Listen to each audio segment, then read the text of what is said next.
और खबर लखनऊ से है। आज सीएम योगी आदित्यनाथ से मिलेंगे जयंत चौधरी। सीएम से मुलाकात करेंगे आरएलडी अध्यक्ष जयंत चौधरी। आपको जानकारी दे दें कि इस मुलाकात के दौरान चुनाव को लेकर चर्चा की जा सकती है। यूपी विधानसभा उपचुनाव को लेकर चर्चा की जा सकती है। चर्चा में 10 में से 3 सीटों की डिमांड जो है वो आरएलडी कर रही है। शाम 6 बजे ये मुलाकात होने वाली है।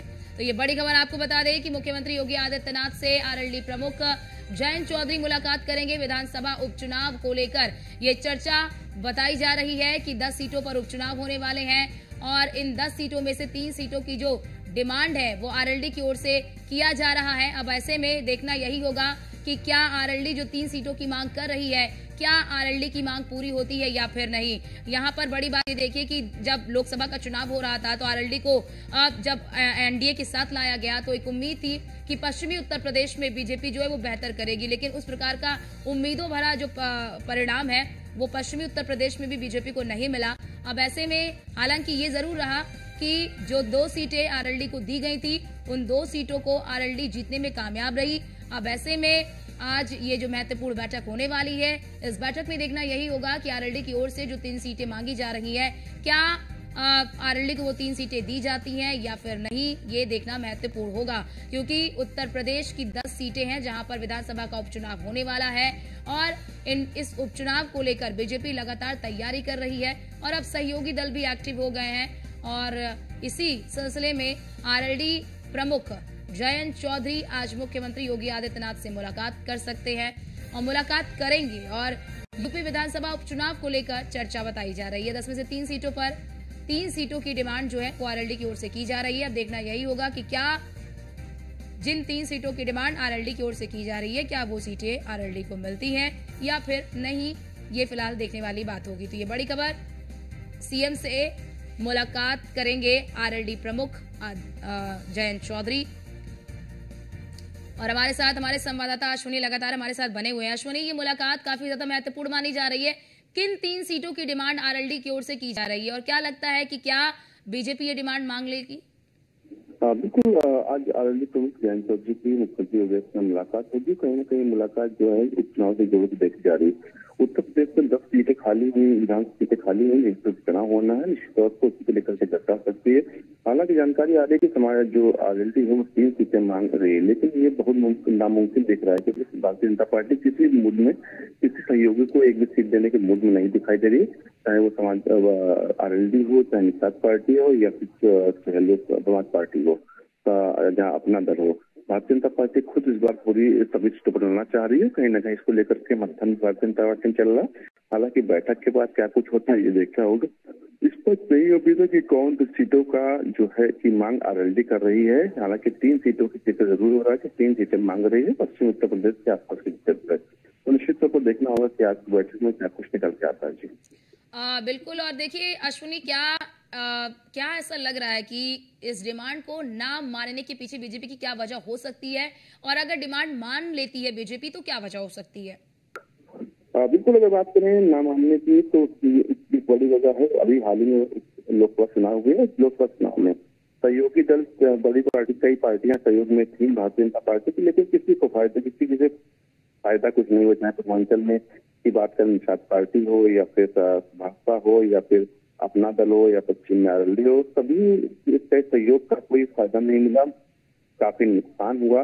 35 सीटें मात्र भारतीय जनता पार्टी जीती। तो ऐसे में कहीं ना कहीं भारतीय जनता पार्टी को अब ज्यादा कुछ भरोसा अपने सहयोगियों पर नहीं रहा है। बिल्कुल। और बड़ी बात यहाँ पर अश्विनी ये भी है कि आरएलडी को जिस उम्मीद के साथ बीजेपी ने एनडीए में शामिल किया, उन उम्मीदों के मुताबिक लोकसभा में परिणाम नहीं मिले।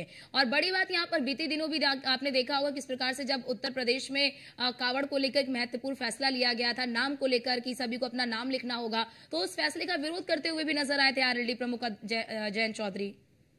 हाँ बिल्कुल, तमाम चीजें होती हैं। कहीं ना कहीं जैसा आपने जिक्र किया कावड़ का जो मामला था उसके लिए उन्होंने विरोध किया था। तो ऐसे में कहीं ना कहीं जो भारतीय जनता पार्टी है वो तमाम चीजें ऑब्जर्व करती है और सबसे बड़ी बात है कितना फायदा होगा, किससे कितना नुकसान होगा, उसका मंथन होता है। मंथन के बाद ही चीजें होती है।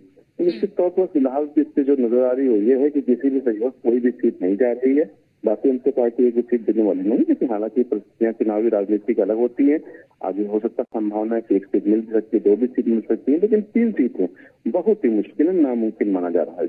जी अश्विनी, क्योंकि देखिए जैसा आप भी कह रहे हैं कि 3 सीटें बहुत मुश्किल माना जा रहा है, तो क्या आपको लगता है कि 3 सीटों पर अगर बात नहीं बनी तो 1-2 सीटों पर मामला आकर अटके? संभावनाएं बहुत सारी हैं कि हो सकता है, संभावना है कि एक सीट की बात बन जाए, लेकिन फिलहाल की स्थिति जो नजर आ रही है, क्योंकि एक सीट की बात इसलिए बन जाएगी क्योंकि जो चंदन चौहान है वो विधायक पूर्व से थे, आरएलडी के विधायक थे, वही सीट खाली हुई है। ऐसे में वो सीट तो लगभग आरएलडी के खाते में जाने वाली जा सकती है, लेकिन उसके आगे 2 सीट या 3 सीट इसको लेकर के संशय बना हुआ है और संभावना है कि बहुत मुश्किल है वो सीटें इन लोगों को मिल पाएंगी। अश्विनी जी, वो 2 सीटें कौन सी हैं? जैसा आपने जिक्र किया कि चंदन चौहान की जो सीट खाली हुई है वो तो हो सकता है, संभावना जताई जा रही है कि वो आरएलडी को मिल जाए, लेकिन 2 सीटें वो कौन सी हैं जिसकी मांग जयंत चौधरी कर रहे हैं? हालांकि अभी तक सीटों की जो कौन सी सीटें इसका जिक्र नहीं हुआ है, सीटों का जिक्र हो रहा है कि 3 सीटें तो अपने खाते में मांग रही है। हालांकि जब गठबंधन होता है तो सभी सीटें अपने मन मुताबिक नहीं मिलती, अगर मिलती भी हैं तो जो दूसरी पार्टी होती है वो भी देखती है समीकरण की कौन सी मजबूत स्थिति में है वो ज्यादा अच्छा लगेगी और कौन सी मजबूत स्थिति में सहयोगी दल रहेगा। तो ऐसे में कहीं ना कहीं अभी तक सीटों के नामों का जिक्र नहीं हो रहा, सिर्फ 3 सीटों का जिक्र हो रहा है। इसमें एक सीट जो है वो चंदन चौहान की खाली हुई विधानसभा सीट है, उसके अलावा 2 कौन सी सीटें हैं अभी तक उन पर चर्चा नहीं हुई, केवल अभी मांग हो रही है। मांग जब मानी जाएगी तब फिर आगे संभावना है कि उन सीटों पर भी चर्चा हो सकती है। अश्विनी, क्योंकि बड़ा सवाल यहाँ पर देखिए ये भी है कि जो 10 सीटें खाली हुई हैं उसमें से कुछ सीटें बीजेपी की हैं और कुछ सीटें बीजेपी के सहयोगी दल की हैं। ऐसे में सहयोगी दलों जो सहयोगी दलों का साथ लोकसभा में बीजेपी को उतना नहीं मिल पाया। सहयोगी दलों के साथ होने के बावजूद भी उम्मीदों भरा या परिणाम उत्तर प्रदेश में नहीं मिल पाया। तो क्या लगता है आपको कि उसका प्रभाव सहयोगी दलों को इस उपचुनाव में देखने को मिल सकता है? बिल्कुल, कहीं ना कहीं नुकसान तो हुआ है भारतीय जनता पार्टी की बड़ी मात्रा में। तमाम सीटें हारी, उम्मीदें थी कि सहयोगी दल कुछ कर सकते हैं, लेकिन सहयोगी दल कहीं ना कहीं नुकसान कराया। अब देख लीजिए अनुप्रिया पटेल का जो बयान था इसके चलते कहीं ना कहीं प्रतापगढ़ के आसपास की क्षेत्र में अच्छा खासा नुकसान है, क्योंकि उन्होंने राजा भैया पर सवाल खड़े किए थे और कहीं ना कहीं ये सबको पता है राजा भैया का सिलवा प्रतापगढ़ के आसपास और शामली तमाम जिले हैं जहाँ पर अच्छा खासा प्रभाव है। तो ऐसे में कहीं उनका उसका नुकसान हुआ। दूसरा आप देख लीजिए निषाद पार्टी है, निषाद पार्टी के अध्यक्ष जो है निषाद, चुनाव से ठीक पहले उसकी मारपीट हुई थी जो है संतकबीर नगर में। उसका नतीजा ये हुआ कि वहाँ के आसपास की जो निषाद समाज था वो नाराज हो गया था और कहीं ना कहीं इसने एक तो उनके बेटे को चुनाव हराया, इसके अलावा उसका प्रभाव आसपास की सीटों पर पड़ा जहाँ पर ज्यादा संख्या में बड़ी मात्रा संख्या में जीते थे वो चुनाव, वो कम मार्जिन हो गया। बात वो सीट थी जहाँ पर पिछली बार काफी बड़ा अंतर था, लेकिन इस बार मात्र 4-5 हजार का अंतर से जीते। तो निश्चित तौर पर कहीं ना ये तमाम चीजें हैं जिनका प्रभाव पड़ा।